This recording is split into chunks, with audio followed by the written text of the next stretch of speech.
plan as far as music goes. Dragon hurts. Like, I've shared stuff about my music in minor detail, but I haven't shared it to this extent, which is why I'm so nervous, which is why it's like, you know, it's it might be a little rough tonight in certain points, okay?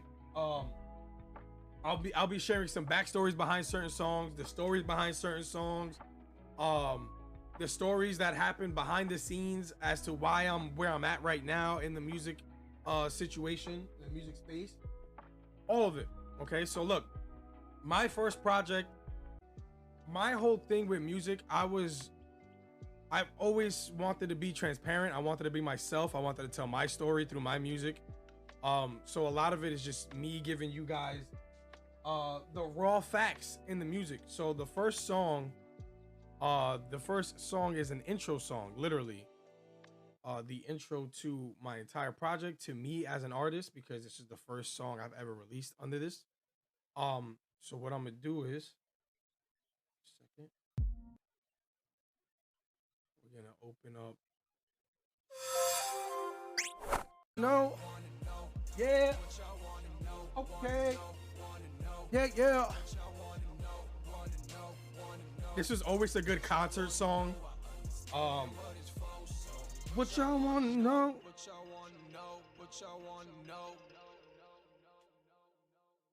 I'm gonna let so before I let it play, I wanted to do something a little different in the music realm. It's like I said, I'm telling a story. So I picked the 5 main songs that I wanted to use, and I put end credit scenes to connect each video to the next one. I directed every video myself. I got a videographer. This is his company, Noble Creative. Shout out to that man. I was also signed to a production deal to Ja Rockin Productions. So shout out to Ja Rockin. They literally helped me create something that to me was huge. This was big to me. Without them, I wouldn't have been able to do what I did. I have no beef, no malice towards these people. I love them. If I move back to New York, I still might even hit them up to record at their studio because they know how to work with me and I know how to work with them. That's huge in the music. Huge in the music business. So I'm gonna let the end credit scene play and then we're gonna talk a little bit afterwards, right? Let's get it. I was a young pup. I started rapping because my best friend who passed away when I was 16, me and him used to like freestyle and say stupid stuff over beats, and he thought I was good enough to actually start making music, like rapping for real. And once he passed away, I tapped into it. I said, you know what, for you, because you believed in me, I'm gonna believe in me and I'm gonna take this as serious as I possibly can. So I started rapping when I was 16. I didn't really I released like a mixtape. It wasn't really that good. Thank you, Dana. I appreciate you. It wasn't really that good, but this was the first time I was with a professional team, a professional crew, and I really tapped in and got the work done.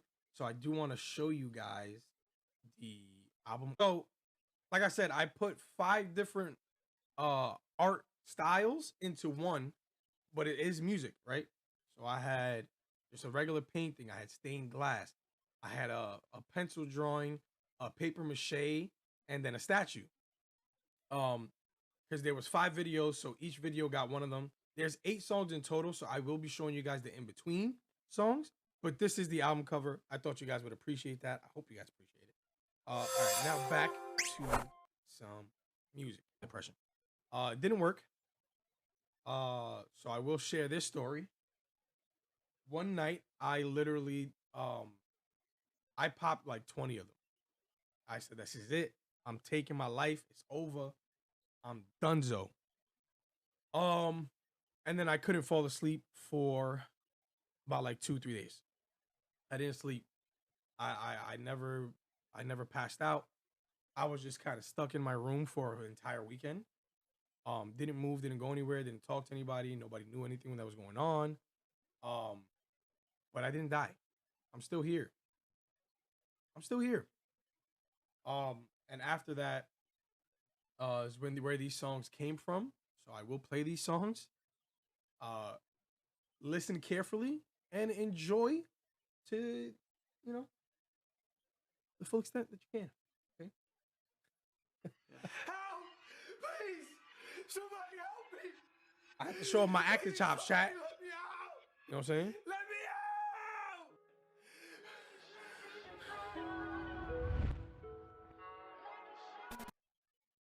You know what I'm saying? I have to show off the acting chops, chat. I have to show off the acting chops. I actually have acted before. I did an off-Broadway play. I've done a couple of plays.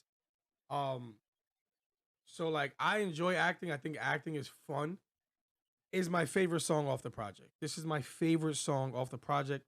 This was my favorite video to shoot. Yo, for this video chat, we used my pastor's basement. Okay. He had like a little beat up basement. We put all these props, we put the barrels, we put the map, we put the hanging light. We did all of this in one day and shot a full music video with me, the girl that the singer Mia Hunt, shout out to her. Um this was the best video to shoot, the best song to create, and my favorite experience overall on the entire project.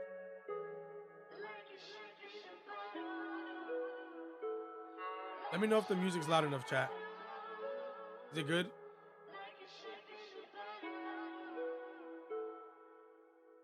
Yeah. All these eyes on me, criticizing my ID, telling me who I be, why I be, and I really can't take you as my ivy. Pleasure is minimal. I know the. Woo! Hold on. Y'all saw that transition? That was nasty, fam. I know the treasure don't lie, yeah, anything that is physical. Oh wait, I missed it. The stuff that I wanted is bull time Thibodeau. Pleasure is minimal. Woo! That was hard. Yeah, anything that is physical. But we lie, we cheat, we're selfish. Break everyone down just so we can reach the pinnacle. But tell me if we make how we'll take it. We're slightly mistaken if we believe our voice be forsaken. Cause it happens time and time again. It's like deja vu. Yo, West, I see differently. Life is just living that American dream. I'm dying to live in a place where I'm seeking God's face, and it's really the land of the free. There's gotta be more. Life can't be just pain. Feels tired, yeah. Hard until the day that you retire. Ooh, yeah. This can't be life. Let's go. It's made for. This was the I promise you, chat. This was the concert. So before this song was fully finished or anything of that nature, I had written the song already. The song is basically like a 3-part song, right? Each verse is a different story of my life. Okay, this is why it's called Scars. All right, the song is called Scars for a reason, because these are my scars. I am in therapy. Even when this song came out, when I wrote this song, I wasn't in therapy. This was like my therapy, pretty much. All right, I might get a little emotional. I'm sorry. You know, growing up, if you guys were listening from the beginning, I had let you know from the first song that my parents had gotten a divorce and my dad got majority custody. So, growing up, my relationship with my mom was not good at all. Towards my mom, I talk about it in the song, and when I was writing the song, I was going through like a healing process, right? And I kept everything. I guess you could say I kept everything respectable between me and my mom, but there wasn't a lot of love between us at the time. At least from my side. I don't know about from her side, but from my side personally, there wasn't that much love there. And I wanted to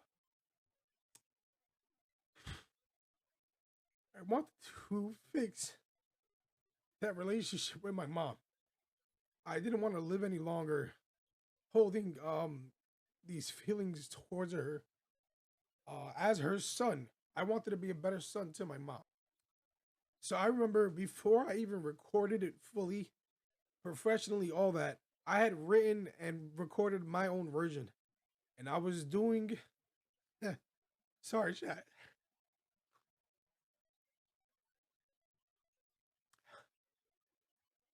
I was doing a concert And the day before the concert, my mom was here. She was in New York. Me, my brother, and my sister all went to go see her, and I had let her know. Well, I let all of them know.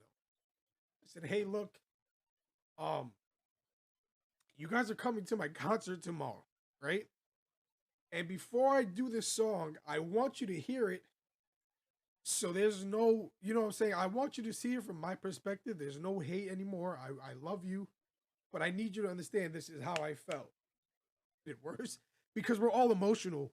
Um, so I played the song for my mom the day before the concert, and we were all in the kitchen crying, bro. Like it was deep. It was a lot of healing going on at that time.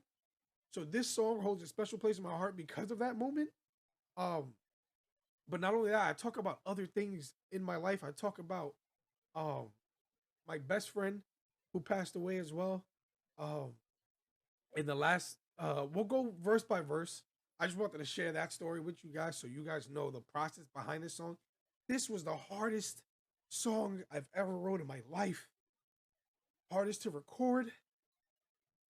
And making this video, I used my sister as my mom and my nephew as me. It just made sense. It fit perfectly. So I hope you guys enjoy the video. To maybe once a year and only on holidays. I was hurting, but thought that it was just a phase. Started holding resentment towards my mother. Like, how come she never calls first? She knows the number. Like, why is it my job? You're older and I'm younger. The older I got, Love you too, brother. the farther we get from each other. But mama, I'm sorry. I never meant for this to happen. It's hard for me to talk about. It's easier to rap it. I'm trying to rebuild and put this scar deeper in the casket. I'm angry at how long all of these feelings lasted, but I forgive you. I'm done. The backstory behind it, it's based around my best friend who passed away when I was 16. Um, there's not much people in my life that were friends that became like a brother to me, like a legitimate brother. I have an actual brother. Love him to pieces, love him to death. That's my brother, my blood brother for real. I'll do anything for him. But there's certain relationships, all my fellas in the chat know, we all have those people that become like family regardless, right? No matter what, the same way you love your siblings is the same way you love these people. This was one of them. And this was the first one that pretty much broke me down, broke my heart. You know me? He passed away at 16 in a tragic car accident. This guy was a superstar. He was a athletic freak. Um, if you lived in New York or in the Staten Island area and you Google Jonathan Ray, at both. Me and him both love football, and that's where we bonded. We lived on the same lived on the same block, and that was my brother. So when he passed away, at 16, I literally, like I said, I tried to commit suicide after it because I didn't know how to live without somebody that I loved that much. You know what I mean? So this verse is based off that, and for me, it's hard for me to love somebody like that again because this is where it gets, like I said, the end of this thing was where it gets emotional. We already talked about the whole thing with my mom, got emotional for that. I've had two other first best friend died at 16, and then at 20, my second best friend, who was like my brother. Like this guy, his name was Omar. We made music together. He lived in my house for like half a year while his house was being built. Okay. My parents took him in. They don't do that for anybody. My parents are real strict. They don't even like people visiting for a couple minutes. They let this man live with us for 6 months. This was my brother. Okay. He passed away due to drug overdose, heroin, to be exact, on Staten Island. Okay. So the two closest people that I've ever had outside of family have both passed away to tragic events. So for me, it's very hard to open up to somebody else in that manner. It's very hard to not make jokes out of everything or be serious with people again, because it's a defense mechanism at this point. It's like, oh, let people know enough to keep them satisfied, and then that's it. Leave them satisfied. That's all they get to know. They don't get to know anymore. So I was nervous doing this because I knew this was gonna happen, but I am a transparent dude, so I want to keep it real with you guys. You know what I'm saying? Um, Life sucks. Sometimes it does. It really does. Therapy. Um, you know what I'm saying? And ooh, to be honest with you guys, um, I appreciate you all for real. To be honest with you guys, right now, the person in my life that I feel like I'm getting to that point with, I know we joke all the time, and you guys see us like we argue like a married couple on stream. Is Lou. Um, Mine and Lou's relationship sparked out of nowhere, and no, that's fine, that's no problem.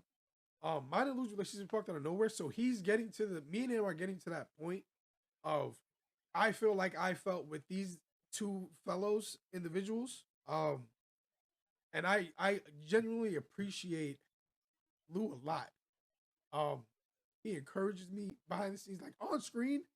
Our banter is strictly on screen. Off screen, me and Lou, that's my guy, bro. That's my guy for real. Um, so just know anything you guys see on stream with me and Lou is all jokes. We're being entertaining for you guys. Um, but that's really my man. I don't know if he's even here right now. You know what I'm saying? But into deep depression at only 15, questioning everything, like what does life mean? I gave up, I didn't want to live anymore. Alcohol and weed every day became the norm, cause it took my mind off the pain, but I needed more. Started popping pills, nobody knew how I was torn, cause I hid my true feelings. Had this mask on, got it stuck, and now I'm having trouble peeling it off, cause I realized how much I needed healing.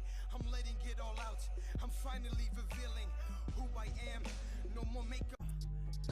no me diga nada, no.